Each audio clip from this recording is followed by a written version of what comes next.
வணக்கம்.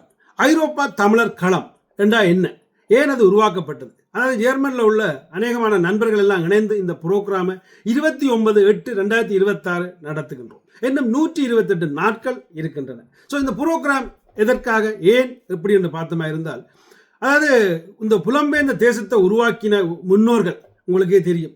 அதாவது யார் ஜெர்மனுக்கு முதல் வந்தார், அவர்களை தேடப்படுவார், அவர்கள் அங்கு கொண்டு வந்து நிறுத்தப்படுவார். யார் டீஸ்பர்க், நாங்கள் இந்த புரோகிராம் செய்கிற சிட்டியில் முதல் வந்தார், அவர்களை நாங்கள் தேடப்படுவார், அவர்கள் அங்கே வந்து கொண்டு வந்து நிறுத்தப்படுவார். ஸோ அவர்கள்லாம் அந்த புலம்பெயர்ந்த தேசத்தை உருவாக்கினவர்கள். ஸோ அந்த புலம்பெயர்ந்த தேசத்தை உருவாக்கினவுடையத்தான் இப்போ ஈழத்தமிழர்கள் வசதியாக வாழ்கிறார்கள். அதில் மாற்றுக்கிறது இல்லை.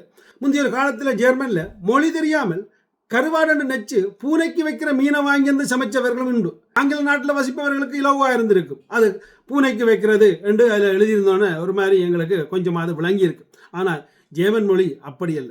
ஸோ அப்படி அவர்கள் பட்ட அனுபவங்கள் அதுகளை தோண்டி எடுத்து வெளியில் எங்கெண்ட சின்னங்களுக்கு கொடுத்துட்டு போகிறது அந்த புரோகிராமின் நோக்கம். அதாவது இந்த புரோகிராமுக்கு ஆரெல்லாம் வரப்போகிறார்கள், ஆரெல்லாம் இதில் இணைவார்கள் என்று பார்த்தோமே இருந்தால் இந்த பிரபலங்கள், அதாவது யூடியூப், டிக்டாக், அதே மாதிரி ஃபேஸ்புக், இந்த பிரபலங்கள் அநேகமான பிரபலங்கள் எல்லாரும் வாரார்கள். அதாவது சுவிஸ்லேருந்து வாரன்னு சொல்லிக்கிறார்கள், பிரான்ஸ்லேருந்து வாரன்னு சொல்லிக்கிறார்கள், டென்மார்க்லேருந்து வாரன்னு சொல்லிக்கிறார்கள், இங்கிலாந்துலேருந்து வாரன்னு சொல்லிக்கிறார்கள். ஸோ இன்னும் பலரை எதிர்பார்க்குறோம். எனக்கு தெரிஞ்சவர்கள் மட்டும் நான் ஃபோன் பண்ணி கழிச்சிருக்கிறோம். தெரியாதவர்கள் உங்களோட நம்பரை எனக்கு தர வேண்டும். அதாவது என்னுடைய ஃபோன் நம்பர் இதில் நான் தரேன். 0044 73 65 44 02 39. இந்த நம்பருக்கு கால் பண்ணுங்க, அப்படி இல்லாட்டி வாட்ஸ்அப் பண்ணுங்க. இவர்கள் மட்டும்தானா? இல்லை. அதாவது தொழில் அதிபர்மார், அதாவது ஜெர்மனில் வந்து இருக்கிற பலர் உங்களுக்கே தெரியும். அந்த முதியவர்கள் கஷ்டப்பட்டாலும் அவர்களுக்கு பிறந்த பிள்ளைகள் இன்று அதாவது பெரிய பெரிய வேலையில் இருக்கிறார்கள் ஜெர்மனில். ஸோ அவர்கள் எல்லாரும் இதில் கலந்து கொள்வார்கள். அவர்கள் தங்கண்ட அபிப்பிராயங்கள், தங்கண்ட ஐடியாக்கள், தங்கண்ட ஆலோசனைகள் எல்லாத்தையும் வழங்குவார்கள்.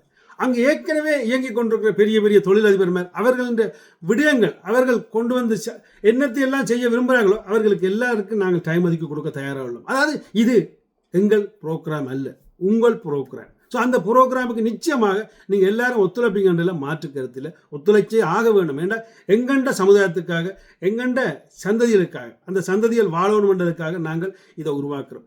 அங்கே வந்து நீங்கள் பார்த்தீங்க இருந்தால் ஒவ்வொரு டைமும் உங்களுக்கு தேவைப்படுற டைமாக இருக்கும் அன்று. அதாவது அதிகாலை 11 மணிலேருந்து 8 மணி வரை இந்த புரோகிராம் நடக்கும். ஸோ அங்கே இருக்கின்ற பொருட்கள், இருக்கின்ற விளையாட்டுகள், சிறுவர் விளையாட்டுகள் இருந்து ஆடல், பாடல், கொண்டாட்டம், உணவு என்று பல வகையில் அந்த புரோகிராம் சிறப்பாக நடக்கும் என்றெல்லாம் மாற்று கருத்தில் உங்களோட பங்களிப்பை பார்த்து நிற்கும். அதாவது ஐரோப்பா தமிழர் கழக உறுப்பினர்கள் கடைசியாக உண்டு. வந்தால் மாற்றம் உண்டு, இணைந்தால் பயணம் உண்டு. நன்றி, வணக்கம். முடிஞ்சவரை சேவை பண்ணுங்கள்.